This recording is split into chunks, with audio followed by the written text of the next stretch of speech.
बेहद अहम खबर। डॉक्टर कफील खान पर फ़िक़्रवाना कशीदगी फैलाने के मामले में इलाहाबाद हाई कोर्ट ने डॉक्टर कफील खान को बड़ी राहत दी है।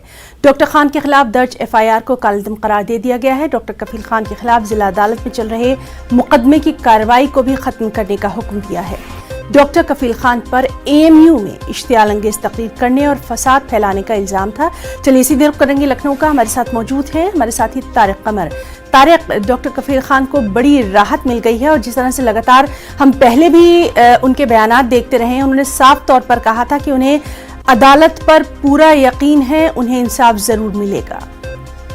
हाँ, ये ना बड़ी खबर है। और देखिए, आपने पहले भी ये खबर नाज़रीन तक पहुंचाई है, एक बार फिर बता दें कि उन्होंने खुशी का इजहार किया है और ये कहा है कि ये जीत है उन लोगों की जो आईन और कानून में यकीन रखते हैं, हिंदुस्तान के दस्तूर में यकीन रखते हैं। तो देखिए, बड़ी राहत के लिए उनको। और एक अहम बात ये भी है कि ये जो इश्तियाल अंगेजी का मामला था, इसको कलअदम करार दिया गया है। जाहिर है कि किसी भी शख्स के लिए ये बड़ी राहत होती है कि उसके ऊपर जो इल्जामात लगाए जा रहे हैं अगर गलत हो और वो साफ हो जाए तो उसकी जो एक इमेज है वो उभर कर सामने आती है।